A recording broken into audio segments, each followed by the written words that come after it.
시그널 더 있었다. 자, 어제도 저희가 전해드렸죠.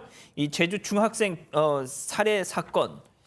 전모가 드러났습니다. 먼저 그 범인들이 침입한 모습이 담긴 CCTV가 공개가 됐죠. 네, 맞습니다. 이 영상을 보면서 설명을 드릴게요. 좁은 담벼락 사이로 파란 옷차림의 남성이 지나가고 지금 지나갔네요. 지나갔고요. 이어서 이제 장갑을 낀 흰 옷차림의 남성도 지붕을 딛고 저런 식으로 이제 내려옵니다. 바로 옆 주택으로 들어가는데 이 사람들 30분 뒤에 흰 옷을 입은 남성이 먼저 나오고 3시간 뒤에는 파란 옷을 입은 남성도 빠져나옵니다. 저게 이제 CCTV가 경찰이 확보해서 이후 공개가 된 건데요.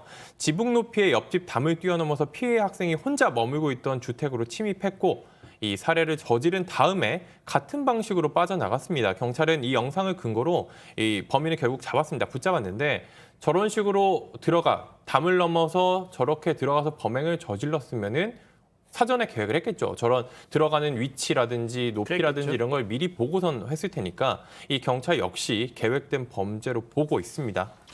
손 변호사님이 1차 부검 결과가 나왔다면서요. 네, 그렇습니다. 사실 경찰이 사체 발견 당시에 관한 이야기도 했거든요. 몸이 끈등으로 결박돼서 2층 다락방에 누운 상태로 발견됐다. 그리고 이후에 이 사체에 대한 1차 부검이 진행이 됐고요. 결과가 나왔습니다. 경부 압박에 의한 질식사, 그러니까 목 졸라서 살해했을 가능성, 또 피해자 입장에서는 목이 졸려 살해당했을 가능성이 큰 것으로 보는데요. 특히 경찰이 현장에서 발견한 게 있습니다. 이제 목을 조르는데 쓴 것으로 짐작되는 살해 도구, 또 발견됐기 때문에 이런 것들을 종합해 보면 이제 경부 압박에 의한 질식사, 그리고 목을 졸라 살해했을 가능성이 현재로서는 높아 보입니다. 교수님, 한 언론에서는 이렇게 표현을 했더라고요. 그러니까 처형하듯이 죽였다. 손과 발을 결박한 상태에서 처형하듯이 살해했다. 그 중학생한테 무슨 억하심정이 있다고 이렇게까지 성인 남성 두 사람이 저렇게 몰래 들어가가지고 말이죠. 이건 뭐 상당히 악의가 있지 않고서는 이런 종류의 행위를 해서 결국 숨이 넘어갈 때까지 결국 고통을 주었던 상황인 거죠. 그렇기 때문에 틀림없이 이거는 뭔가 계획적으로 이 이제 중학생을 뭐 일종의 이제 보복, 항심이 있었던 것 같아요.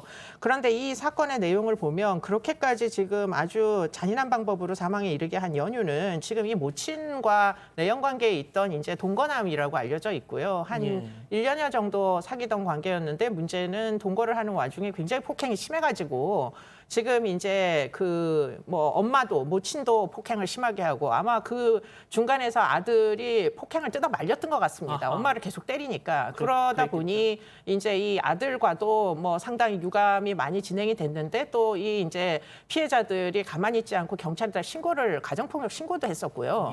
그렇기 때문에 굉장히 여러 번의 이제 구조 요청을 외부에다 했음에도 불구하고 문제는 그래서 일단은 이제 동거했던 그 관계는 일단 끝났지만 문제는 이 남자가 단념하지 못한 채 지금 결국은 이런 관계가 종결되기에 이르게 만든 원흉이 바로 이 중학생 남자아이다 이렇게 생각을 했던 것 같습니다. 더군다나 이 엄마에게는 아마 다시 없는 아들이었겠죠. 그렇기 때문에 이 여자에게 가장 이제 잔인한 복수를 하는 방법은 아들을 해코지 하는 거다. 이런 상태로 이제 들어가서 그냥 단순히 사망에 이르게 한 게 아닙니다. 손과 발을 결박하고 그러면은 결국 꼼짝도 못한 상태에서 결국은 경부 압박 질식사로 이제 추정되는데 지금 이런 이제 사인은 과거에 이제 민주화 투쟁을 하던 박종철 그 투사가 사망했던 바로 그 사인하고 아주 똑같이 일치합니다. 그때도 결국은 일종의 과학적인 고문 끝에 수사 과정 중에 사망한 거잖아요. 그렇기 때문에 이게 어느 날 갑자기 어느 순간에 사망에 이르게 하는 게 아니라 상당한 숨을 거둘 때까지 상당한 어떤 고통의 시간이 있었을 거다. 이런 이제 짐작을 하기 때문에 이건 정말 죄질이 나쁜 범죄로 보입니다. 자, 이런 가운데 말이죠. 범행을 암시하는 여러 사전 징후가 있었다라는 증언들이 이웃들한테서 나오고 있습니다. 얘기 한번 들어보시죠. 싸움이 있었거든. 경찰도 몇 번 왔다 신고해가지고 막 헤어진 상태에서도 밤에 막 2층으로 집 안에 들어가니 2, 3일 전에부터 이상한 차가 여기 서가지고 그 집에 왔다 갔다 하더라고. 이거 뭐 호시탐탐 노렸었네요, 이거. 네, 그렇습니다. 옛 동거남과 여러 차례 벌써 충돌이 있었던 거고요. 첫 번째로 이 피해 중학생의 어머니가 경찰에 신고를 했던 게 지난 2일이었습니다. 폭행을 당했다라고 신고를 했고 당시 경찰이 신병 확보는 못했어요. 연락이 닿지 않았다고 합니다. 두 번째 신고가 바로 다음 날이에요. 집 밖에 가스 밸브를 누가 잘라놨다라는 거였습니다. 이것도 뭔가 범죄 의도가 있었던 것으로 보이고요. 세상에. 이틀 뒤인 5일에도 또 이 옥상에 와 있는 것 같다면서 주거 침입으로 신고를 했었습니다. 자, 중요한 거. 그래서 경찰이 어떤 조치를 취했느냐 아니겠습니까? 네, 일단 100m 이내 접근 금지, 그리고 또 전화, 이메일 등을 통한 연락 등을 금지하는 처분을 내렸어요. 그리고 그 외에도 이제 이제 가스밸브를 절단한 사건이나 또 옥상 침입한 그 사건도 이제 동일인으로 보고 이제 나와라. 이제 그 출석 요구서를 보냈습니다. 예. 그런데 거기에서 그쳤고 그 외에 뭐 구속영장을 신청한다든가 또는 체포영장을 신청하지는 않았거든요. 그리고 그런 상황에서 이런 일이 발생했기 때문에 혹시 너무 이거 미온적으로 대응한 거 아닌가라는 그런 지적을 받고 있고요. 다만 여기에 대해서 경찰은 또 이렇게 말을 하고 있습니다. 통상 이렇게 피의자로 이제 특정을 하고 입건한 후에 그 출석 요구를 하고 그래도 응하지 않으면 일단은 그 시간을 주고요. 그래도 응하지 않을 경우에 이제 영장을 신청한다. 그래서 지금 이 상황은 아직 그렇게까지 되지 않았던 것이다. 특히 이 절차에서는 7월 21일에 이렇게 하려고 했는데 그 추석 요구 기한이 7월 21일이었는데 그 전에 상황이 발생했다라고 이야기를 하고 있습니다. 또 하나 중요한 게 바로 스마트워치인데요. 그러니까요. 예. 이 스마트워치는 사실 그 보관하고 있는 수량이 한계가 있어요. 그래서 당시 경찰서에 10대가 있었는데 이 10대를 전부 다 사용 중이었다. 그래서 이 건에 있어서는 활용할 수가 없었고 하지만 뭐 112 긴급 신변보호 시스템에 연락처를 등록해서 관리를 하고 있었는데 안타깝게 이런 일이 터졌다는 입장을 밝혔습니다. 양 변호사님, 지금 제가 그 자료를 보니까 이 스마트워치가 말이죠. 딱 급한 일이 생기면 딱 누르면 이제 신호가 가는 거 아닙니까? 네. 근데 이게 지금 뭐 변호사님 말씀하신 것처럼 다 사용 중이어서 이 중학생 아들이 살해 당한 뒤에야 지급이 됐대요. 뭡니까 도대체 이게? 아무 의미가 없는 거였죠. 제주경찰청 전체 한 30개밖에는 가지고 있지 않다라고 합니다. 이거 아시겠지만 지금 IT 기술로는 그렇게 비싼 장비도 아니에요. 그리고 이 주변에 그러니까 CCTV 화면을 봤는데 저 화면을 볼 수 있었던 게 녹화할 수 있는 CCTV는 설치를 했던 겁니다.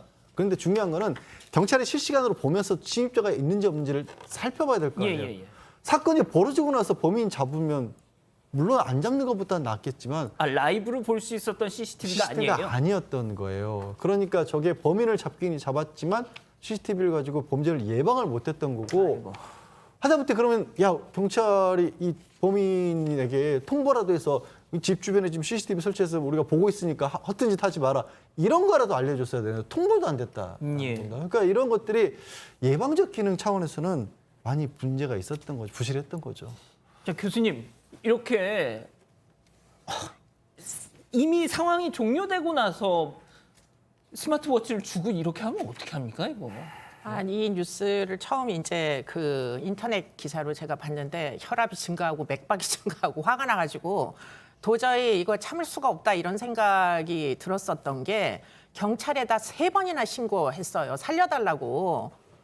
그랬는데도 이 지금 뭐 16살짜리 어린애 아직도 정말 얼마나 앞날이 창창합니까? 얘의 죽음을 이렇게밖에는 막을 수가 없었던 대한민국 사회가 이게 정상적인 사회인지 잘 모르겠어요. 예. 대체 어떻게 해야 이런 위험에 이제 뭐 위험을 유발할 사람을 대체 구속을 시키고 유치장에다가 유치라도 시켰었으면 긴급 체포 영장이라도 좀 발부를 했었으면 이 지경이 됐을까 이런 생각이 들고요. 예. 이 사람이 전과가 여러 번이랍니다. 아이고, 전과 이런, 조회만 이런. 해봤어도 쫓아나가서 잡아야 되겠다. 밸브를 가위로 자르는 사람보다 더 위험한 사람이 어디 있습니까? 맞습니다. 라이터만 붙이면 그냥 폭발하는 건데 맞습니다. 대체 누굴 체포하려고 왜 체포를 안 하고 이렇게까지 방치하는지 도대체 이해가 안 됩니다.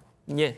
자, 근데 뭐 지금 또 얘기를 들어보니까 스마트워치가 이 어머니에게는 지급이 됐었는데 중요한 건 중학생한테 없었다는 겁니다. 그래서 이런 참변이 벌어졌다는 건데 이 학생이 정말 착한 학생이었다고 주변 또 이웃들이 증언을 하고 있습니다. 잠깐 얘기 듣고 가시죠. 얌전하고 착한 학생. 불량한 아이들도 아니고 하루에 10번 만나도 90도로 인사하고 하는 애예요. 더 안타깝네요. 네, 맞습니다. 주변에서도 애한테 대체 무슨 죄가 있길래 이런 짓을 저지르냐 이런 분노 그리고 안타까움이 동시에 터져나오고 있습니다. 알겠습니다. 오늘 사건 이렇게 마무리하고요.